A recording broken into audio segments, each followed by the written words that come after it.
Nama saya Muhammad Nurdi bin Wahidi, nombor metrik 03 DET 21F1107 yang akan membentangkan tentang DNA dan genetik.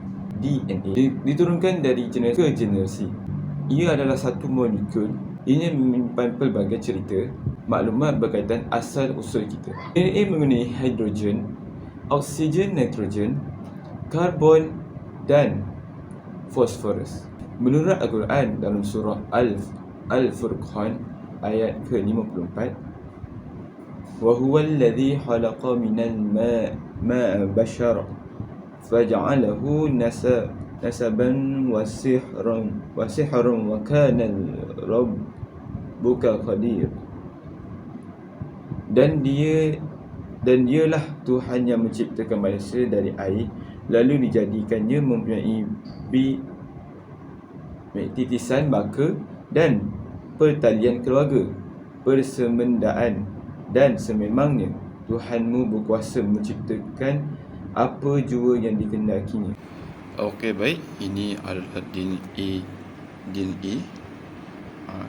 Nampak? Ini dia Dr. Francis Collins. Ini pula adalah Dr. Anthony Flew. Setelah lama dia telah mengkaji, kedua-dua doktor ini telah wujudkan satu sifat percaya kepada Tuhan, yang semua saiz ini adalah berkait kuasa Allah Subhanahu Wa Taala. Dia akan menyusuli kromosom.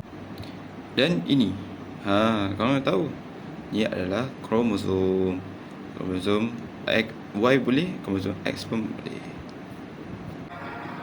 Okey, baik, kita akan sama tengok video di atas tentang bagaimana penghasilan itu berlaku.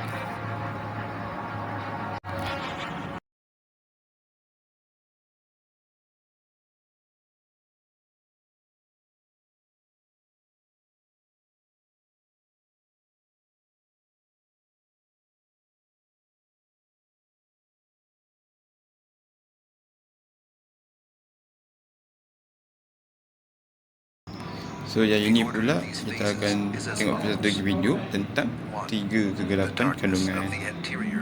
Okey, selamat menonton. The darkness of the uterine wall. 3. The darkness of amniochorionic membrane. As it is seen, the modern biology of today has shown that the embryological development of babies takes place in 3 different dark phases, as it is informed in the verse. The developments in the area of embryology have proved that these parts differentiate from one another. In fact, modern biology of today has shown that the embryological developments of the baby in the womb takes place in 3 different phases. This subject, which exists in all course books of embryology of the Faculty of Medicine, is among the rudiments. For example, this fact is explained as follows in the source called Basic Human Embryology, which is one of the basic reference books on embryology. Life in the uterus has 3 stages. 1. Pre-embryonic stage, first 2.5 weeks. 2. The embryonic stage, up to the end of the 8th week. And 3. The fetal stage, from the 8th week to birth. These stages include different development stages of the baby. The information which is about the development of the baby in the womb can only be acquired by observations made with modern technological equipment. However, as it is seen, attention has been drawn to this information miraculously in the verses of the Quran, just like many other scientific facts. It is a proof that the Quran is the word of Allah, since there is so much detailed and true information within the Quran, sent down at a time when humanity did not have any detailed information on the subject of medicine.